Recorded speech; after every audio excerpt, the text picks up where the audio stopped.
how are placebos effective? Well, think about it. You have pain, you have a symptom. Someone gives you a pill, and you swallow that pill, and within an hour you start noticing a change in your pain levels. So then the next day you have pain again, you're given that pill, you look at the pill, you swallow it again, you notice that your pain levels diminish. You start noticing a change in your internal state, and you begin to think about what causes it, and you start to associate the change in your inner state with something outside of you.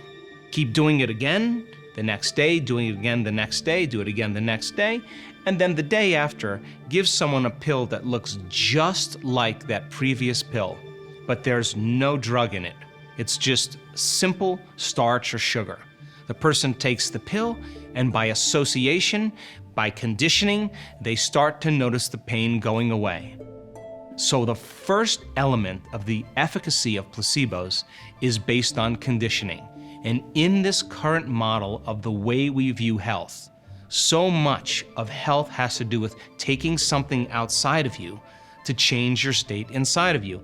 And in fact, we've all been conditioned into believing that's the case. So now, certain color pills work better than other pills. If you name a drug that sounds really, really effective or has a name you can't pronounce, it'll work better for people because they'll give their power to it. If you name a drug that rhymes with what it does, it'll work more effectively because it'll subconsciously begin to cue certain beliefs and conditionings. If you charge more for a drug, it'll work better, even if you're given the placebo. And by the same means, if the doctor is enthusiastic about the placebo or the study, it'll work even better. Now, the second element that makes placebos effective is expectation. So the person gets that pill, and the doctor tells them, this is a new drug. This drug is highly effective.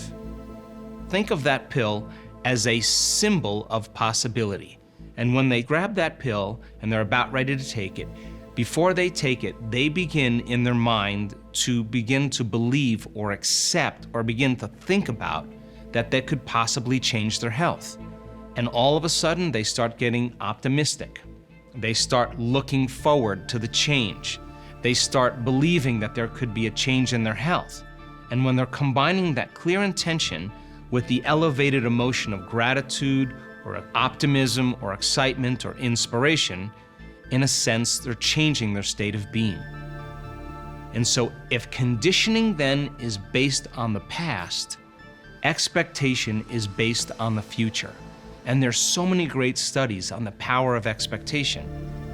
In fact, the nocebo is when you're given an inert substance and you begin to experience the side effects of that drug, but you're not even getting the drug.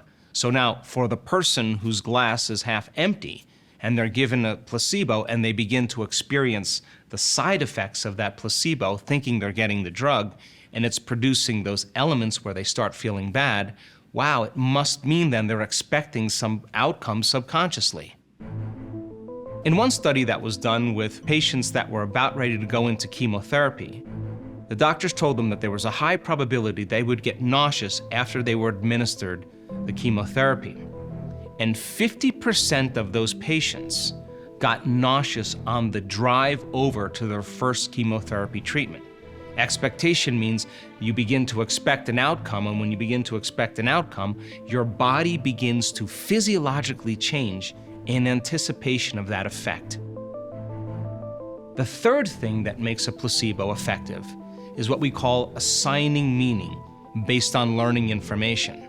So if the doctor shows up and says, this drug is going to enhance serotonin in the receptor sites in your brain, and they take out a chart and they show you how serotonin is what begins to create neurotransmission, and then of course when they see the pill, they start to assign meaning behind what it does, and it increases the efficacy of how the placebo works. So those are the three elements that begin to change a person's state of being. So then that pill represents a symbol of hope, a symbol of possibility. And when the person begins to associate that pill with the thought of being better, they're selecting a new future subconsciously. They're not even aware that they're doing that. And if they begin to combine that clear intention with an elevated emotion, they're changing their state of being. And when they change their state of being, they're changing the way they think and feel. And in a sense now, they're moving their biology from the past present reality into the future present reality.